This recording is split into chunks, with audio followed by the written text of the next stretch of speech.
So let me begin. I'm going to talk about the traditional Russian orthography. I will say what it is the difference between the modern orthography and the traditional one, why we need to use that traditional orthography today. I will explain what are the special challenges that we encounter when we try to do that, and how a project that I started about 15 years ago coped with that and enabled me to do some text processing in the old orthography. So what is called the old or traditional Russian orthography is in fact the orthography used by the classic Russian literature. So I listed some writers that you might have heard about, even if you're not a Russian speaker. By the way, may I ask who is a Russian speaker? All right. So I will show you something that would make sense even if you're not a Russian speaker. But basically, all these writers are the ones who studied the Russian in the old orthography at school and continued to write in the same way. In 1918, the orthography was reformed. 4 letters were eliminated from the alphabet and replaced by other letters. These letters were actually physically removed from printing presses in most cases, and in some cases, by mistake, another letter was also removed that was similar to the one, as you can see, that was not supposed to be eliminated. And people who saw Russian documents dating from the early 20s and early 30s often saw the lack of that letter being compensated by an apostrophe. The spelling of certain prefixes, suffixes, and certain word endings was also changed. I will talk about that in some more detail. The motivation for this reform was to help the poor school pupils who had so much trouble learning the spelling, and to simplify and bring the spelling closer to the pronunciation, which it did to some extent. However, outside Russia, the old orthography continued to be in use well into the 1940s. For instance, this is a first edition of Nabokov's short story Storm that was printed in Berlin in 1930. Nabokov started out as a writer for the Russian community in Berlin and Paris, and his works were printed in the traditional orthography. Now, for those of you who are Russian speakers, you see there are several changes that are obvious by looking at the text, such as the letters that were eliminated and other changes. Now, it is not unknown that language orthography changes. That's a natural process. Here's an excerpt from a 17th century English text, and if you look at it, you see small changes, such as a double L in natural, or the spelling of the words wisdom with an E at the end, or the word judge without an E at the end. These changes are relatively small. So suppose in some situation we would like to produce a text in this orthography, or we would like to have a critical edition of a classic text. So how would we prepare, let's say, a spell checker for this orthography? There are some very small changes. They're quite systematic. So basically, a dictionary would suffice. You don't think so? It wasn't standardized at that time. You could get the same word spelled 4 different ways. Certainly. So you could try to, yes. So you could try to analyze that and find some kind of prevalent spelling that you could declare to be the spelling at that time in order to prepare a critical edition. It would definitely solve most of your problems. And this is because the changes in the orthography were gradual. They occurred naturally. Well, not so when the changes were mandated by a committee of experts.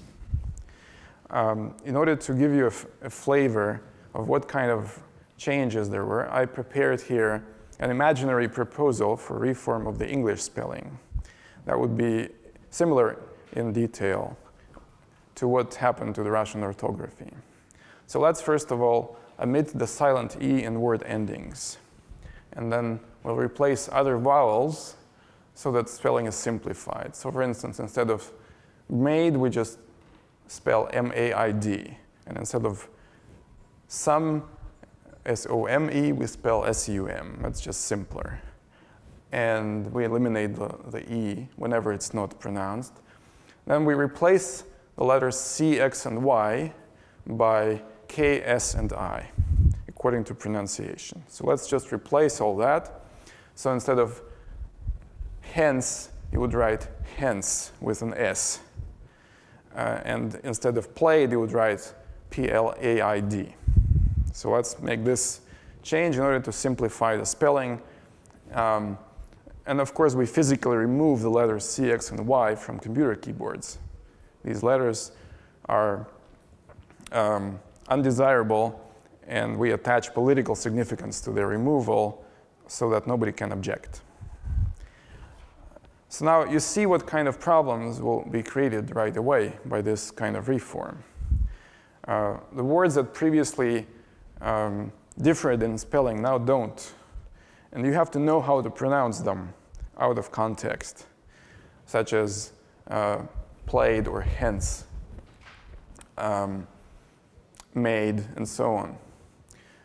So now you see what would happen if you wanted to prepare a text in the old orthography given the new one. You have a lot of disambiguation to do. So, however, this was what happened, and the result of it was that people got used to the new orthography. Old books became unpopular. It's a lot of work to change that in old books because you mandated that no books can be printed in the old orthography anymore. So only a select set of books are printed at all from the old ones. So you effectively lose access, lose touch with your culture, with the accumulated experience of your country. And that's what happens in Russia today. The texts presented in this orthography are felt to be irrevocably obsolete, completely out of touch with anything that can be relevant today. And of course, no computers today support text processing in this orthography. This problem would be solved if we had computer support and a converter between old and new orthography. Of course, back then they didn't have computers, everything had to be done by hand. Today, we would have if we had a converter, there's no problem. You don't like reading these old letters, just convert. Or if you want to print a critical edition of some old words, just convert. So what would be the challenges in conversion? So when I started this project about 15 years ago, Unicode was not a widespread technology. People mostly used 8-bit encodings. At that time, no 8-bit encodings for Cyrillics contained the 4 letters that were eliminated in 1918. There was no keyboard layout, certainly, containing that, because you couldn't have an encoding. Screen fonts did not include these characters. There were very few vector fonts that did. But at that time, vector fonts were not used for screen displays. They were too slow. So people used bitmapped fonts. LaTeX, curiously, had support for this, using a non-standard encoding prepared by the American Mathematical Society. But there was no support for spelling checker or hyphenation or optical character recognition. What is the situation today? Much better. These letters are present in most fonts. Everything is Unicode. You can print. You can type these letters if you go to Wikipedia and cut and paste, because Wikipedia has examples of these texts. LaTeX still has the font support, which is marginal but existing. There is now spelling checker support coming from my project and perhaps coming from other people. iSpell, I'm not sure if everybody knows what that is an old Unix text mode program for spelling check. OpenOffice has support for that, I believe, but it's not a standard part of the package. There is some commercial programs that can do optical character recognition in this orthography. Fine reader. But there is still no support for hyphenation as far as I know, and there are no standard keyboard layouts that you can install today if you wanted to prepare a text. So what did I have to do back then? I prepared, first of all, an 8-bit encoding. There was no practical way of doing anything without an 8-bit encoding. So I changed a few characters in KOI8, and I made an encoding. I made a localization for a text mode browser called Links. I prepared keyboard layouts for the X Window system and for Microsoft Windows so that I could type in this encoding. I prepared the on-screen fonts that were based on a previously existing Cyrillic on-screen fonts for X Window. These fonts now became part of standard packages that are still installable in Linux, the Cyrillic fonts package. I prepared a dictionary for the iSpell program, which is an affix-based dictionary. That is, you have word stems and a list of affix combinations that can be applied to certain word stems. Finally, I made a PostScript typesetter that is a program that could emit PostScript files that you could print with on-screen fonts used instead of vector fonts, because there weren't usable vector fonts. And I prepared also a dictionary-based converter between new and old orthography. So all that was done in Perl, which was the Python of that time, so to speak. Here is what it looked like. This is a screenshot from that time in Netscape, superimposed with the upper part of the ASCII table in the encoding that I created, with some letters put in certain places. So I was able to process text. For instance, here, I was actually editing this text. This is text printed in 1924 in Berlin. The spelling check looked like this. You opened the different terminal window, and there you had an interactive suggestion for the word that was misspelled. So spelling check was not something that you did automatically in the background as it is done today, but it was a separate operation. And so here you see a word that is spelled in the new orthography, and it is incorrect. And this is a possible replacement that you had to do by hand. So in this way, I was able to edit texts, print them, put them on the web, and well, for the few people who had interest for this, that was quite sufficient. Spell checking was fine. Optical character recognition did not quite work so well because you had to first teach the recognizer that there are some new characters and there's no dictionary, and so there was a lot of spell checking and proofreading to be done, but at least it could be done. So let me talk about the linguistic challenges.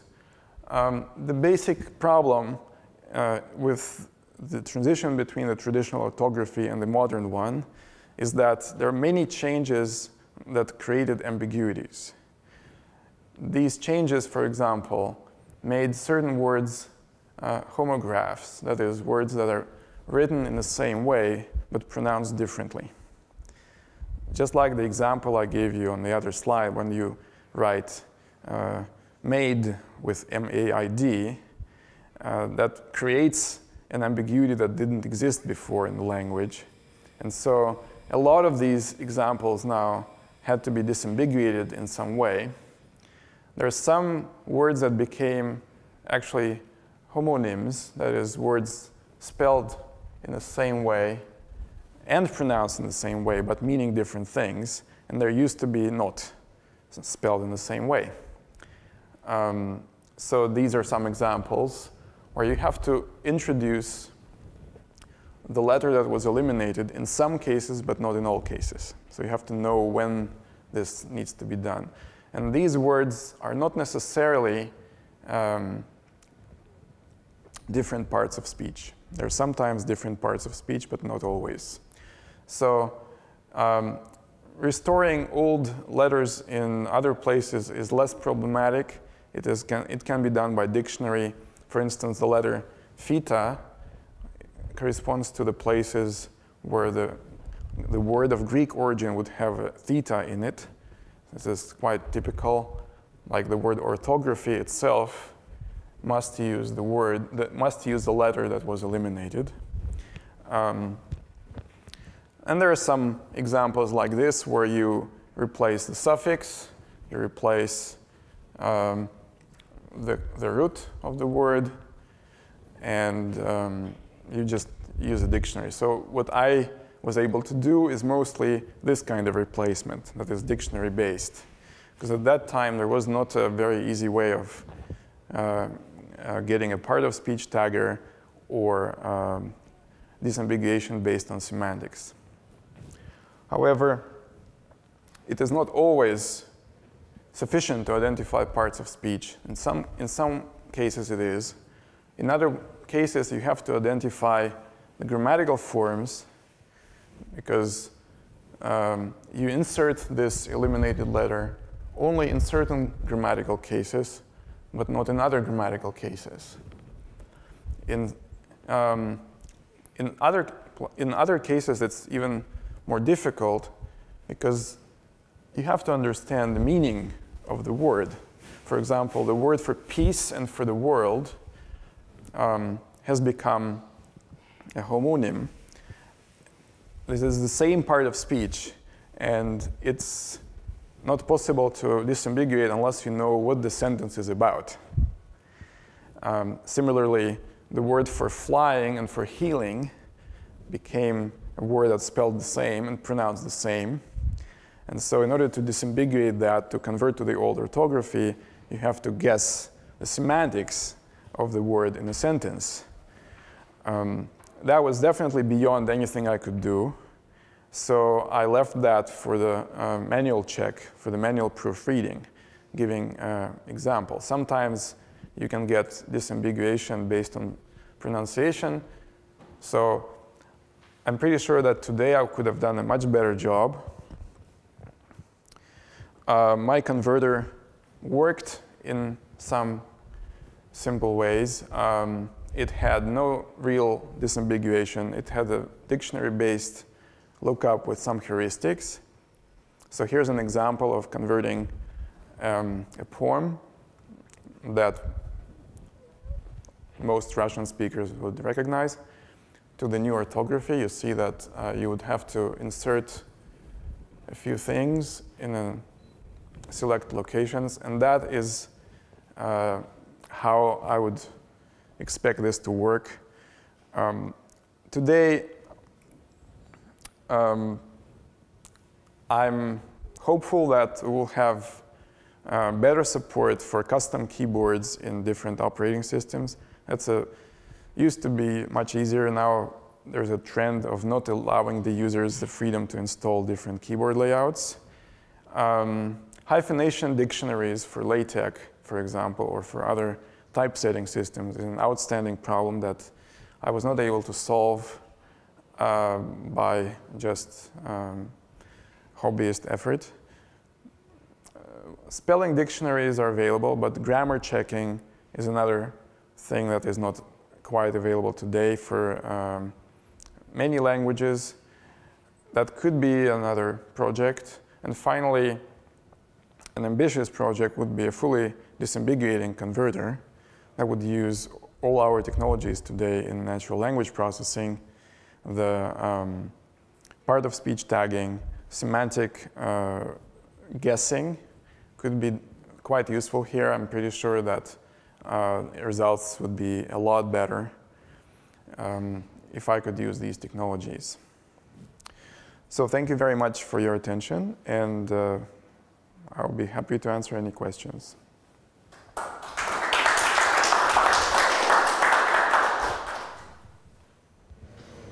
Yeah.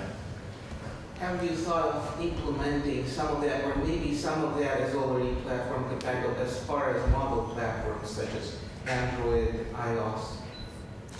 So to implement a custom keyboard, for example, would be the first step.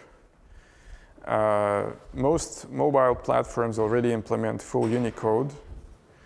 I'm not sure that they do a lot of spell checking. Maybe they do. So what precisely would you like to see on your Android device? Because you can already see web pages and texts, right? So let's discuss that after. okay, sure, we can discuss that. I mean, this is definitely a project that can be undertaken. Yes. Just taking another side of the task, one of the tasks I had was lemmatization. So you need to lemmatize documents into a dictionary. So when you lemmatize, you get sometimes ambiguous words. So you have words that are spelled exactly the same in the modern orthography, but should be spelled differently, depending on their meaning or depending on the grammatical case and so on in the old orthography. So some of the lemmatization will help. Lemmatization will be necessary and will help in some cases.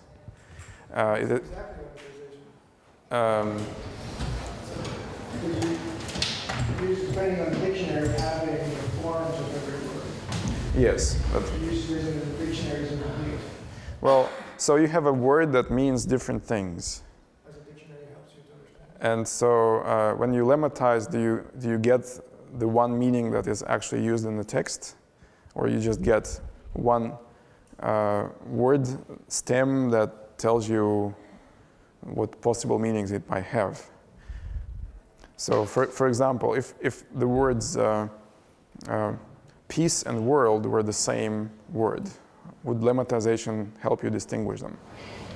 In traditional lexicography, lemma would mean dictionary entry. So wind and wine would be different entries even though they're spelled the same. And bank would be different entries even though they're spelled the same and pronounced the same. So in that sense of lemmatization, then it would give you what you want. But of course, some people use it just to mean separating into stem and affixes, in which case it wouldn't give you what you want. So, okay, and so is that already available? So can you already lemmatize in the sense that you just described? For some language, I don't know about Russian, for some language.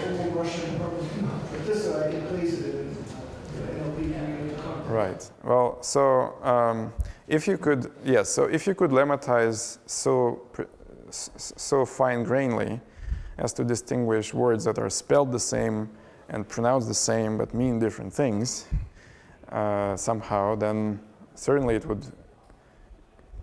I would say it would solve the problem. It would have to. Again, from a purely terminological point of view, there's a morph analyzer would give you all the alternatives, but you would need a tagger to decide which of them is right in a particular context. Right. We are out of time. Thank you for the questions.